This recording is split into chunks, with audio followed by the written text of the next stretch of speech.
"Lila, hang on!" Mike shouted. It was the last thing she remembered from that terrible accident. At the time, she was a hopeful fourth-year student and expecting a child.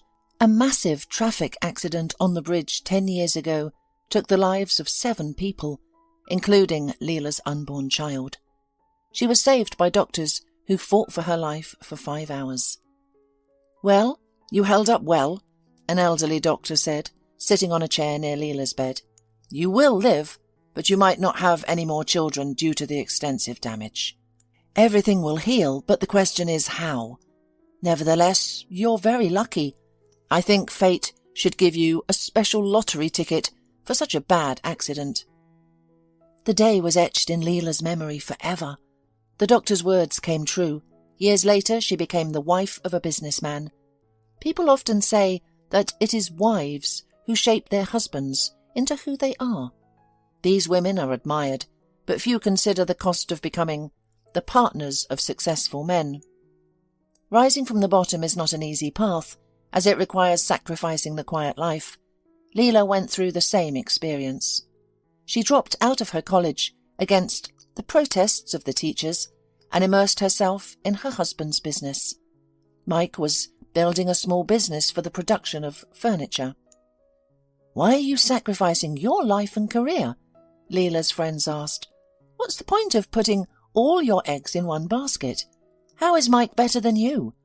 You're on track to graduate with honours. Let him think about providing for you while you continue to study." "I understand all your concerns and arguments, girls," Lila reassured her worried friends. "It was his idea to start the furniture company, so I have to compromise." "What if he becomes rich and leaves you, like most successful men do?" her friends insisted. "Oh, come on. He loves me and would never do that," Lila replied with a smile, already thinking about the delicious meal she would cook for her beloved Mike. Seeing that Lila didn't need their advice, her friends washed their hands of the situation and anxiously watched as she sacrificed her life for a man. Even Lila's parents were unhappy with her decision. Her father, in particular, wanted to see his daughter independent and successful. However, Lila was too happy and inspired by her husband's dream to take seriously the concerns of her loved ones. As for Mike, he didn't care about the disapproving glances from Lila's acquaintances at all. He was totally immersed in his business. At first, he and his friend designed and assembled furniture in his garage. Slowly, they gained customers. Throughout it all, Lila was by his side, creating the real environment for creativity and career growth. Lila guided her husband through the challenges, set up partnerships, and built a client base. She was the driving force behind the rapidly growing furniture company, which could compete with major manufacturers within a couple of years. Customers trusted the quality of their products, and the range of furniture fulfilled every taste and budget, pleasing those with limited income. However, there was one thing that marred their otherwise blissful life: the absence of children. "Your tests are normal, and there are no issues on your side," the doctor said at the next appointment. "It seems to be a psychological problem."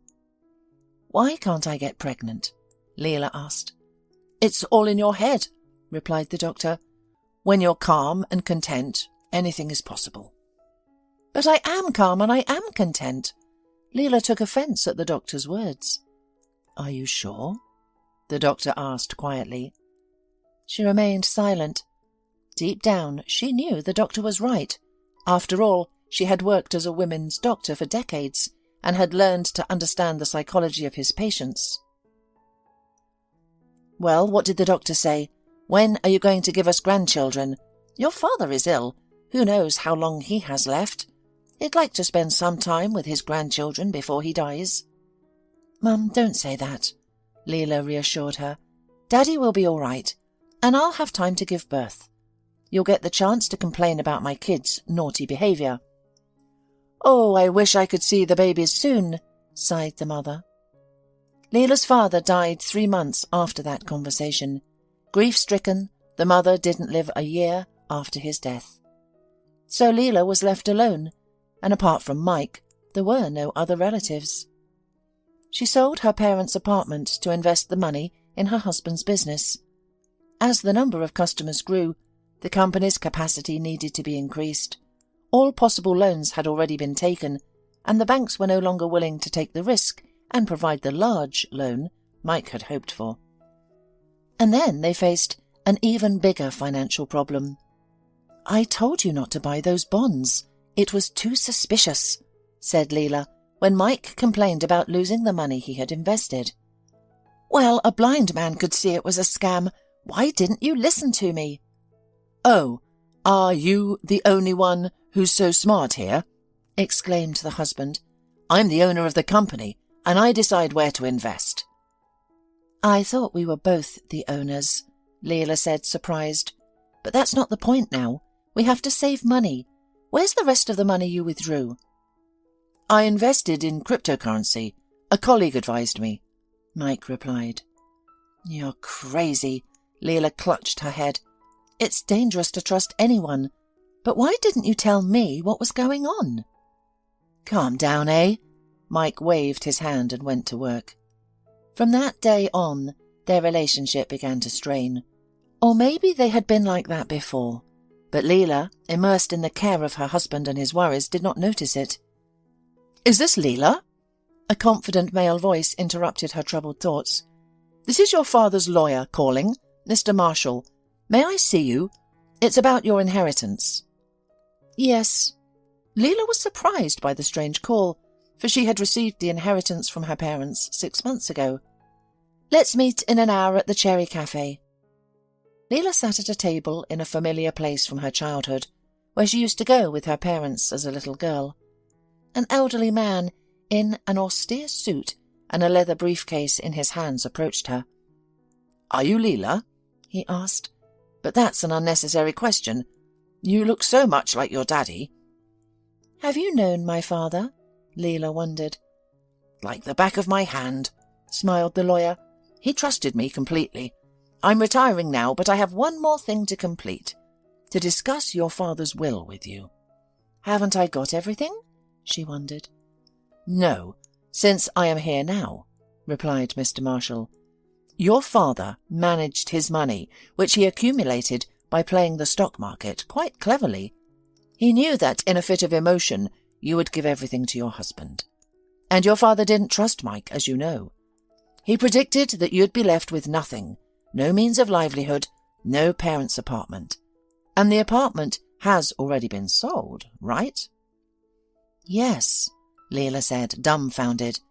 She was shocked that her dad had thought it out all so carefully, and even after his death wanted to help his daughter. "Here is the account that is yours alone. You can only spend this money on yourself or your own company, which will be registered in your name only. I was appointed by your father to oversee the spending of the money, and believe me, not a single dime will be spent on your husband and his business." "But this furniture firm is our family business," Lila exclaimed. "How can I spend the money only on myself?" "You should," smiled Mr. Marshall. "You'll understand someday. As far as I know, the firm was registered under Mike, and it was before your wedding." "Why?" "I trusted him," answered Lila stubbornly. "But your father didn't," said the lawyer gently. "Here's a bank card. According to your father's will, you'll be receiving a certain amount of money on it every month. It's the interest that's accrued from the deposit, so that you don't have to depend on your spouse. And this is the amount of money in the main account," said the lawyer, who wrote down a sum with many zeros. When Leah saw the amount of money her father had left her, she was confused. "Well, how? How could he earn so much? It's impossible. He and Mum lived an ordinary life," she exclaimed, splashing her hands in frustration. "Who do you think you got your talent for finances from? Plus, he had a faithful and pragmatic friend like me," Mr. Marshall smiled. "Thank you," Lila said, hugging the elderly man like a father. Tears welled up in her eyes, and she cried. "I miss him and Mum so much." Me too, my girl, me too, the lawyer replied, bidding farewell and heading home. Lila flew home as if on wings. She wanted to share the news of her newfound wealth with her husband. However, to her surprise, he didn't seem enthusiastic. "Your money is none of my concern," her husband replied dryly. "This lawyer and your daddy, they thought me worthless. He didn't show me any respect. He sat on the money, while I and you were bumping like a fly in the closed window. Good idea, father." "Don't talk about my father like that," Lila reassured him. "My parents have helped us a lot. I gave my all to your dream and we made it. Now you have your own company. What else can you dream of?" "Who asked you to give your all to our business?" Mike suddenly retorted, causing Lila's eyes to well up with resentment. "I have a dream, a son and a daughter which you can't give me." The last statement struck Lila deeply, as if a red-hot knife had pierced her heart. She hadn't expected such cruelty from her husband. "But you know I can't have children because of that accident. And you had something to do with it as well, don't you remember? It was a miracle that you got away with it. They blamed the truck driver." "What's done is done," Mike replied, preparing to leave. "Where are you going? It's evening," Lila asked. "I'm going to the office. I have too much work to do, because I don't have a rich father who could give me money," Mike replied curtly, slamming the door behind him. Apparently, he couldn't forgive his wife for not being able to provide him with access to the money.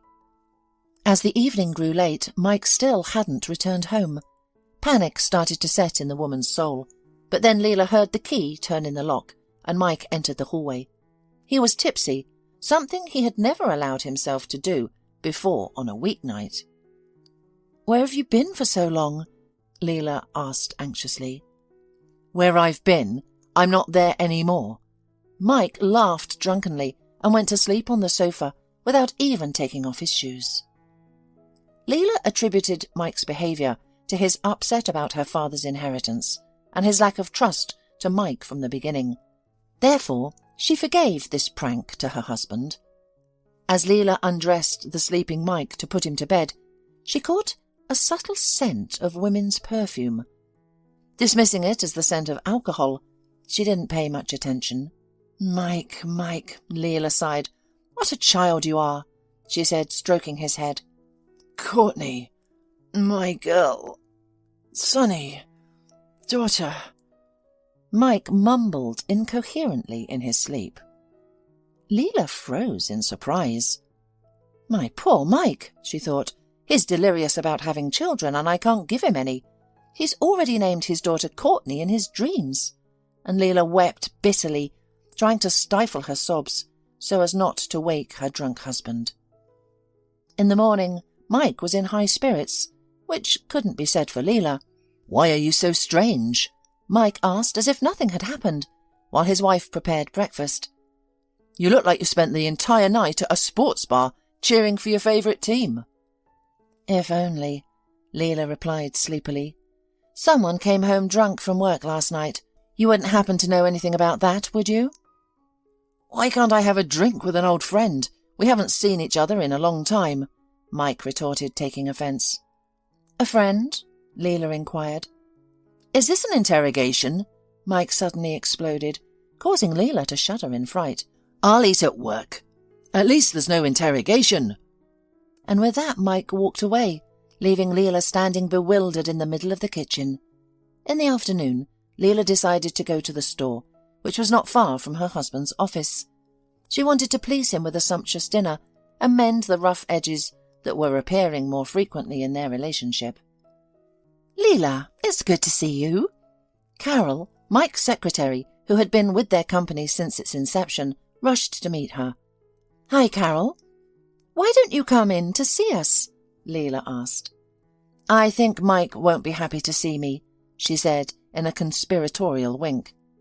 Lila found Carol's words strange. "Why are you walking around in the middle of the working day? Did you go for gingerbread and coffee?" Lila joked. "No, I resigned from my job a couple of months ago." said Carol. Why? Lila stood in surprise. Was the salary not satisfactory? We could raise it. There's another reason. Let's just say it has a moral background, she answered evasively. And who's in your place now? Mike didn't say anything. That's strange. There's a new secretary. Her name is Courtney. Carol replied, blushing. And I found another job. I'm getting used to it. I wanted to ask you, did you have a family celebration yesterday? I saw Mike buying a gorgeous bouquet of flowers and a huge teddy bear.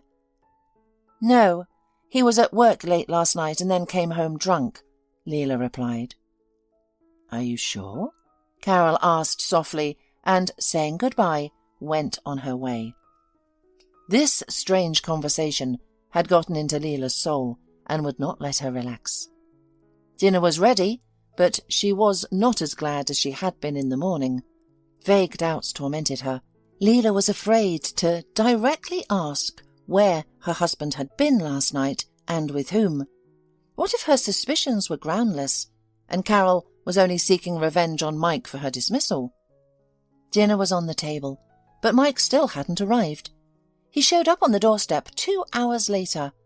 Lila had to reheat the roast. She put on a smile to hide her worries. Lots of work? Lila asked sympathetically, helping her husband take off his jacket.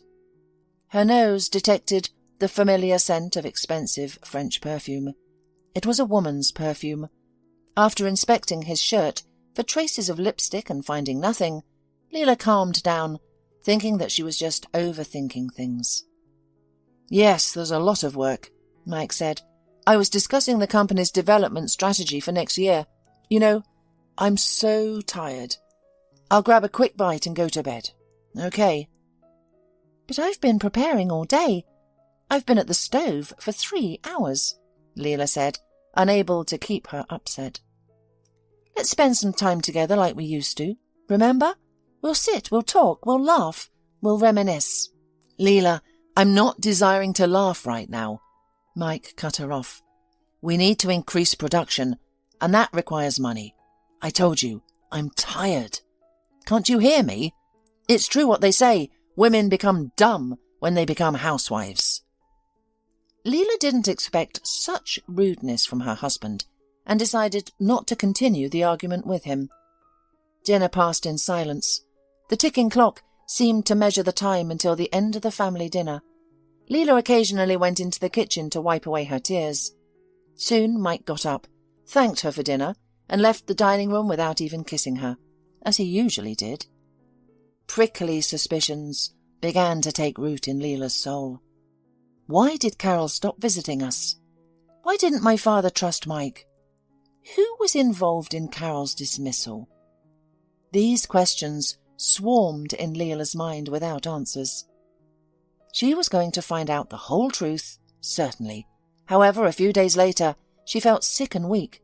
Her rare pulse and semi-fainting led her to a hospital bed. It's strange, the young doctor said to Lila. All your tests came back fine, but your condition is not good. It seems like you have symptoms of toxic poisoning and a heart attack combined. But the blood tests would show that, and they're perfect. I don't understand. Am I going to live? Lila asked quietly. You will, of course, but we need to know the reason for such a sudden fainting and weakness. What did you eat yesterday? Dr. Lithgow asked. Nothing much. A roast and a glass of red wine, replied Lila. I'm quite confused then. If you think I'm inexperienced, you can change your attending physician, the doctor said grimly. No, I'm fine with you. Perhaps it's the effects of an old injury from the accident, Lila assured the doctor. I don't think so, he said, but everything could be. I'll schedule an MRI and then we'll see. However, the MRI revealed no abnormalities in Lila. The doctors were at a loss, but they helped her recover. Lila was taken from the hospital by her friend. Mike didn't find time to assist his wife and didn't visit her during the 5 days she was undergoing examinations. This greatly offended Lila, and she decided to confirm whether her father was right about her husband. As she entered the house, she felt a sense of emptiness. The refrigerator was empty, and expensive champagne bottles were in the trash can. "And what were you celebrating so cheerfully while I was in the hospital, dear husband?" Lila asked aloud, facing Mike's picture on the mantelpiece. "It's time to expose you." "Just wait, hubby. You've never been intelligent, honey." Lila took a pen and a piece of paper, finally figuring out what she needed to do. Being skilled with technology, Lila had no trouble setting up a hidden camera in the niche of the fireplace, opposite the antique chest of drawers that her father had given her as a gift. She placed the important piece of paper in a folder, which she then hid in the top drawer of the dresser and locked with a key. She looked at the small silver key. "Daddy, thank you for this gift." Lila mentally expressed her gratitude to her father. "I think it will help me in this difficult situation. Now, I just have to wait for Mike. God give me strength." To make time pass more quickly, Lila decided to cook dinner for two, within the limits of her health. While the courier delivered the groceries, she went to the bedroom to choose an outfit for dinner. She wanted to look her best. Lila applied her favourite cream to her face and neck, enjoying its pleasant fragrance. However, she encountered a problem. All her dresses hung on her like hangers. She had lost a significant amount of weight. Looking in the mirror, she saw her sunken cheeks, black eyes that aged her, and thinning, dull hair. Lila also didn't feel well. She was constantly thirsty, even after drinking all the water from the carafe in the kitchen. The groceries arrived quickly, but preparing dinner turned out to be a challenge. Lila had to take breaks frequently as her hands trembled with weakness, and she longed to lie down and rest. She remembered her beautiful pearl earrings and wanted to wear them, but they were not in their usual place. At that moment, the front door slammed open, and Mike entered the kitchen. "Lila, are you home?" "Yeah, I'm here," she replied, coming out into the hallway. "Dinner is on the table. Wash your hands and join me." "How are you feeling? You don't look well." Mike looked at her as if seeing her for the first time. "I'm so-so," she replied. "Have you seen my pearl earrings? I can't find them. It's strange." "No," Mike replied briefly. During dinner, Lila told her husband, "Listen, something strange has been happening to me lately. I don't know how much time I have left to live." Lila noticed how intently her husband listened to her. "That's why I've made a will, but I have one condition." "What?" Mike exhaled. "The will is in my dresser. You must only open it after I pass away. Here's the key. Will you promise me?" Lila handed her husband the precious key. "Certainly," he answered quickly, but hesitating before adding, "Well, I hope that won't happen." The trap was set. Lila had opened it. If Mike discovered the will before the specified time, it would mean that all he wanted from her was money. Lila anxiously watched to see if Mike would approach the dresser. She had installed a special app on her phone. 3 days passed, but Mike didn't come near it. Lila began to feel a sense of relief. They resumed having dinners together, which helped calm her down. However, the mysterious illness resurfaced. Lila's condition deteriorated rapidly, and she was transported by ambulance back to the same hospital again. When Lila regained consciousness, Dr. Lithgow and an unfamiliar man were standing in front of her, engaged in a heated argument. "Oh, come on, Travis, what nonsense!" exclaimed Dr. Lithgow. "You're talking nonsense. You're a medic." "I've seen patients like her before," Travis whispered. "It's not good if you don't help them in time. Why don't I get her our granny, who was a talented herbalist?" "Oh, come on. Bring me more shaman. Let him dance with a tambourine arrangement. Maybe we can use witchcraft to get a new ultrasound machine at the same time," Dr. Lithgow snapped. "This is a hospital, not a forest village. So don't bother our granny. She's not young, and she has a high blood pressure." "Doctor," Lila whispered, "what shamans are you talking about?" "Oh, you're awake. That's good." Dr. Lithgow leaned over Lila and checked her pulse. "Your heart is racing. I don't understand anything." "My brother is joking. He's talking nonsense. Rest now, and I'll check on you later." And Lila was left alone in the room. This time, Mike had splurged and chosen the best ward for his wife, apparently to apologize for the last time when he had left Lila here alone. Between the procedures, she took out her phone and started watching the space where the dresser stood. She was afraid she would miss the moment when Mike opened the drawer. But nothing happened for a while, so Lila just observed her surroundings and thought she was wrong in her suspicions. However, her patience was rewarded. Lila clearly saw Mike walk over to the dresser and take the key out of his jacket. Suddenly, he looked around and smiled, welcoming, as if he had seen something beautiful. A young woman with Lila's pearl earrings in her ears approached him. "How could you?" Lila exclaimed, and her heart clenched. Her cry was not heard by the person it was intended for, but she heard perfectly what they were saying. "Courtney, I hope there will be good news for us," Mike softly said, which caused Lila's heartache. "Open it now, darling," Courtney demanded. "Actually, I was supposed to do it after my wife's death only, but for you, I'm ready for anything." Mike smiled. Voila! He skillfully pulled out the folder with the will. With hands trembling with greed, he opened the folder. A completely blank sheet lay before him. "I don't understand that stupid humour," Mike shouted and threw the sheet on the floor. "What is this? Where is the will? What does it mean?" "It seems like you've been tricked," Courtney grudgingly said. "How could you let her do that? You said you had it all worked out." "She knew I would open the will beforehand, so she suspected me," Mike concluded. "I can't stand her anymore. I'm sick of her." "Calm down," said Courtney. "You're scaring me, and it's not good to worry." Suddenly a sharp pain pierced her entire body, and Lila lost consciousness. "You frightened us," the male nurse said while giving her an IV. "It's good that you're awake." "Get Mr. Marshall, my lawyer.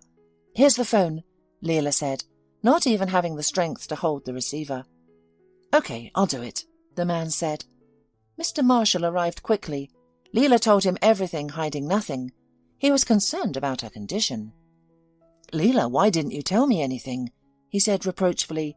"You are on the edge. You have problems in your personal life, and not only that, you are seriously ill." "I didn't want to inconvenience anyone.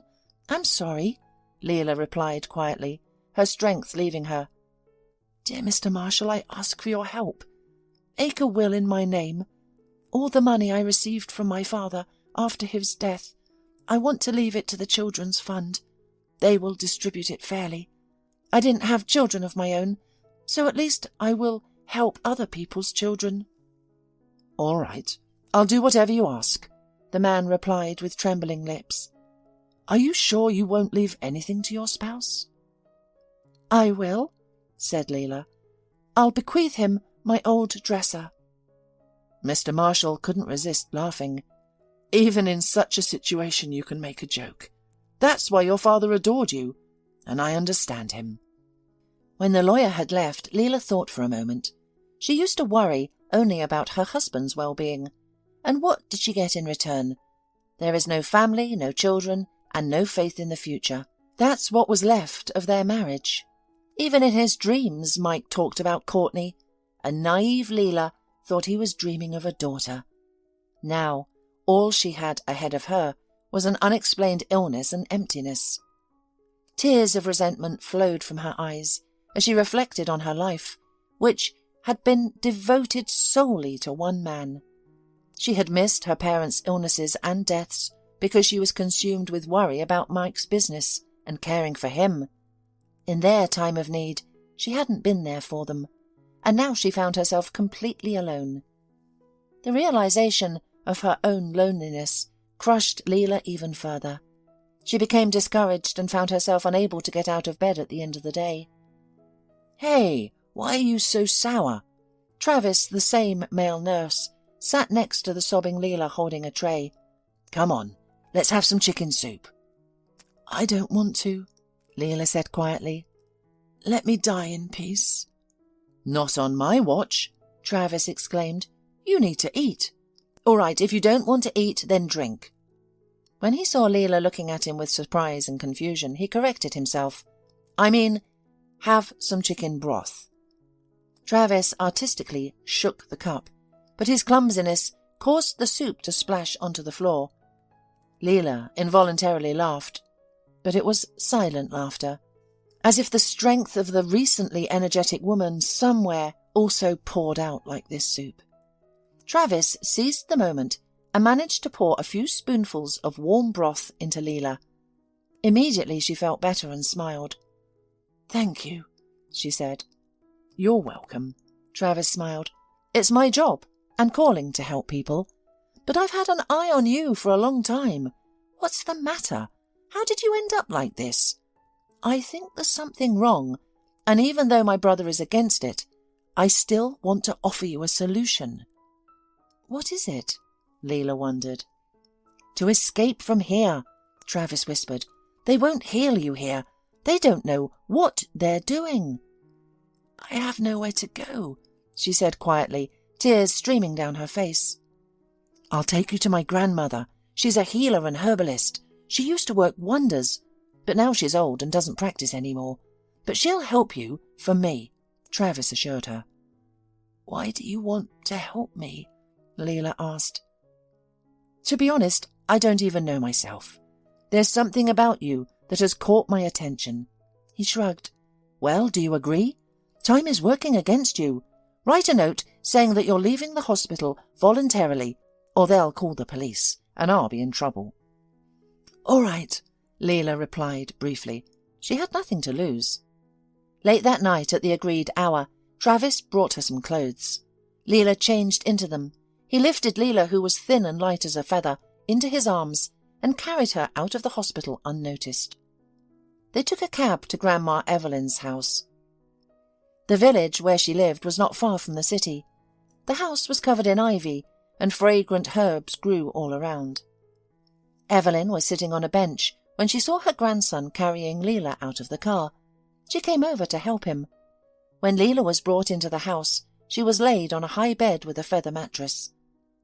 Evelyn gave her a medical decoction to drink, accompanied by prayers and incantations.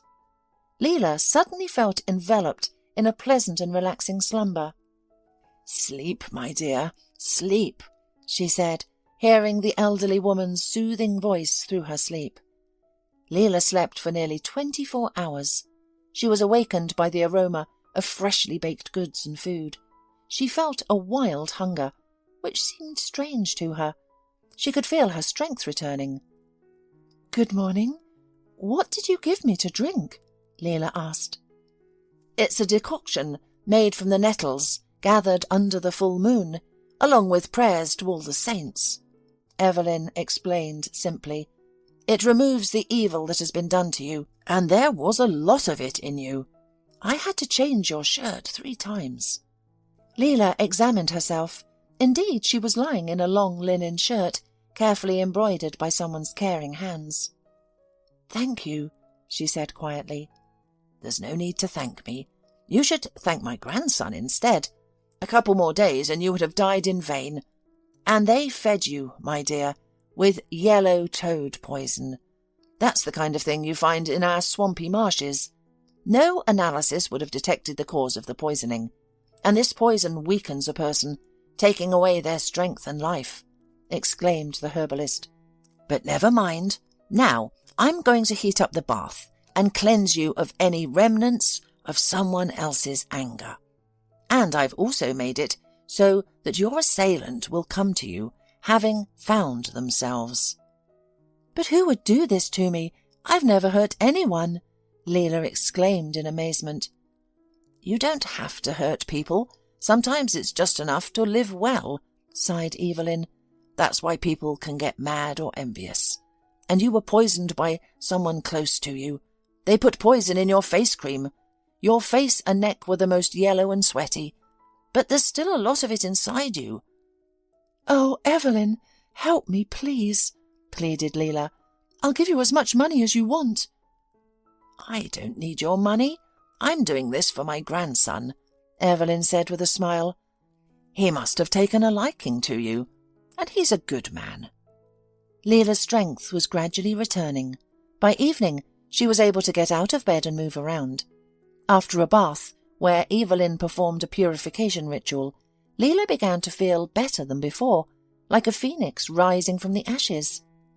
When Travis arrived home after work, he was surprised to find Lila and his granny making dumplings together. "Wow!" he exclaimed. "Grandma, you've outdone yourself. Lila looked so sick. How did this happen? I'm so glad." "It was a professional job," Grandma joked, "but seriously, grandson, you brought Lila here just in time. By the way, how's your brother doing? Is he angry?" "Well, he's good," Travis grinned. "He left me without a bonus, saying it was for self-rule." "We'll have to give him a bath too to wash away his pride," grumbled Grandma. The next 3 days passed peacefully and tranquilly for Lila. She had never felt better. She enjoyed being in the village, the clean air, delicious food, the closeness to nature, and the simplicity and openness of the people. She decided to stay, much to the delight of Evelyn and Travis. The healer had been in need of a successor for a long time, and Travis had developed strong feelings for the beautiful and gentle Lila. But this idyllic period was interrupted by a visit from Lila's past life. Mike showed up, clearly not expecting to see Lila in good health, and he was unpleasantly surprised. "Well, hello," he said sarcastically. "So this is where you've been hiding. The hospital told me you had run away. How could you do that? You could have died without treatment." "Hello," Lila said. "And who, I wonder, is to blame for my illness? Do you happen to know? I have every right to leave anywhere, but poisoning someone is a serious crime." Mike turned pale. "What poison? I know nothing about it," Mike cried. "And you don't know anything about your mistress Courtney either, right?" Lila asked, no longer caring about her husband's infidelity. She realized she no longer loved him. "I have no mistress," Mike shouted, his face turning red. "But the camera footage says otherwise," Lila grinned. "Did you like my will? By the way, I filed for divorce. My lawyer will be in touch." "I'm glad to hear.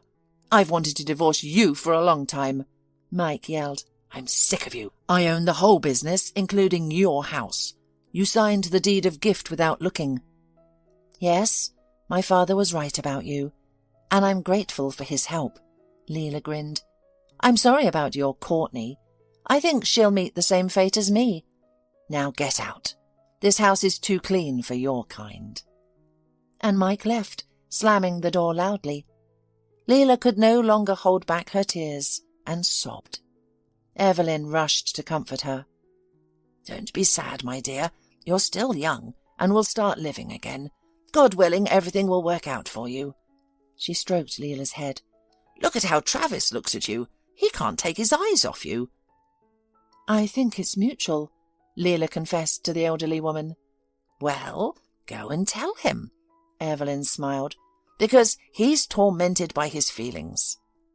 That same night, when the two hearts in love met, Lila and Travis worked things out between them and decided to get married as soon as Lila got a divorce. They didn't have long to wait for that. Mr. Marshall did everything so that Lila finally parted ways with her traitor husband.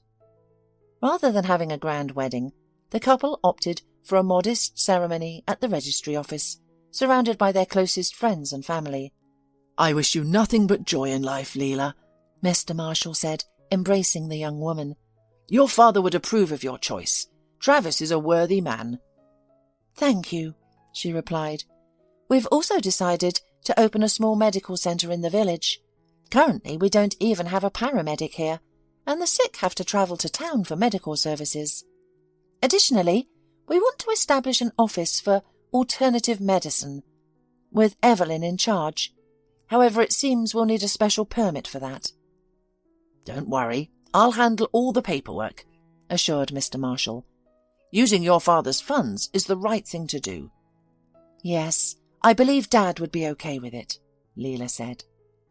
While the construction of the medical centre was underway, Evelyn taught Lila all the wisdom she possessed. The elderly woman also left Lila an old book about herbals. This book was a family heirloom passed down through generations of women.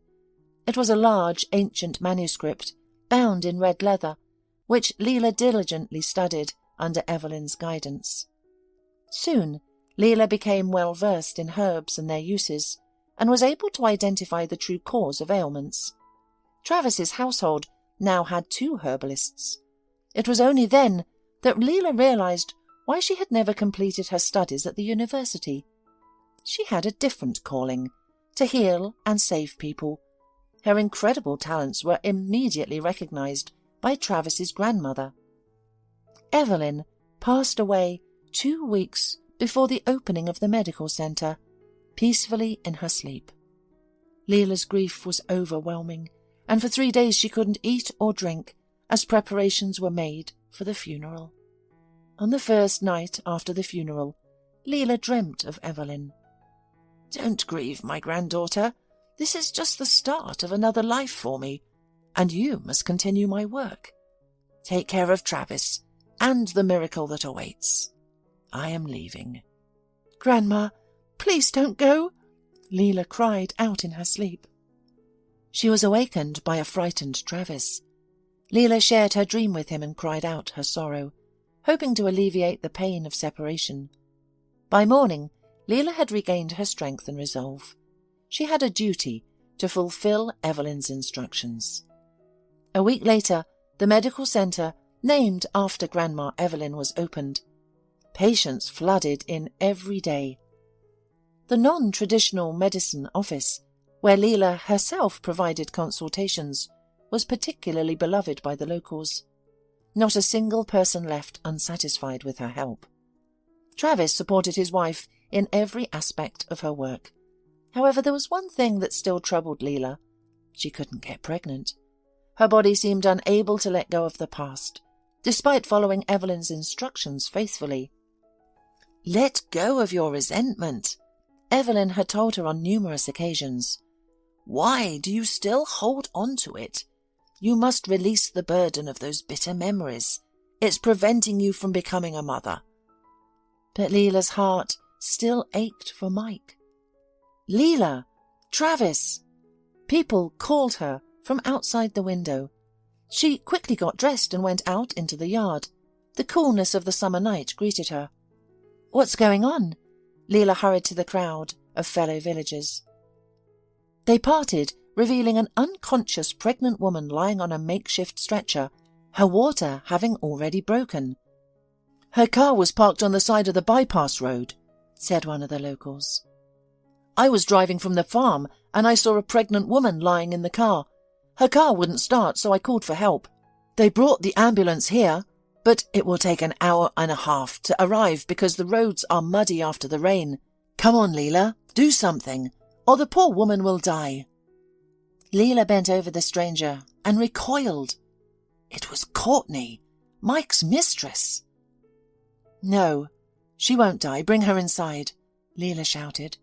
"Travis, go get the doctor from your brother's hospital. We have an emergency." Her husband jumped on his motorcycle and drove straight across the field. When they took Courtney to the medical centre, she woke up. When she saw Lila, she was frightened and cried. "Forgive me," she moaned in pain. "I'm so guilty before you." "God will forgive, and I've already forgiven you," Lila replied. "Now, let's focus on the labour. We're going to save your children. And tell me how you got here. Why were you wandering alone at night?" "Because I am alone," said the mistress.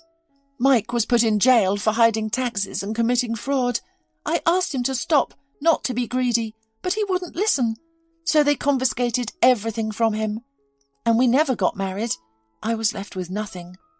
What's going to happen now?" "Everything will be all right. Don't be afraid," Lila reassured Courtney. "The good doctor will come and everything will be all right."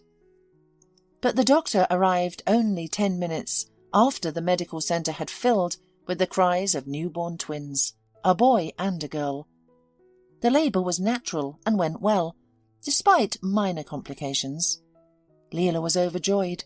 She held the babies in her arms and cried, while Courtney silently looked at them, her lips pressed together, as if this happiness had not happened to her. The doctor examined Courtney and concluded that her body was fine. Courtney was transferred to the ward, and the twins were taken away to be cleaned up and swaddled. "What are you going to name them?" asked Lila, addressing the new mother. "I don't know." Courtney shrugged and turned her back to the wall. "All right, sleep and rest," Lila said, and closed the door behind her, leaving pomegranate juice and porridge on the table for the young mother. Lila spent the whole night with the babies, trying not to wake Courtney, who needed sleep and strength, before feeding the children. When she brought the twins into the room, she gasped in surprise. Courtney had left, leaving a short note that read, "I give up the children. They are yours, Lila. I can't raise them alone without Mike, and I don't want to. I'm sorry. Goodbye." That's how Lila became a mother to Evelyn and Jaden. She and Travis decided to adopt them. 5 years passed. "Mum," little Evelyn approached Lila, "why do all my friends in kindergarten have younger brothers and sisters and we don't?" "Don't get upset, honey, because you will have two," Lila said and smiled. "Yay!" Evelyn shouted. "How will it happen?" asked a dazed Travis. "Just like this." Lila laughed and showed Travis the pregnancy test she had taken the day before.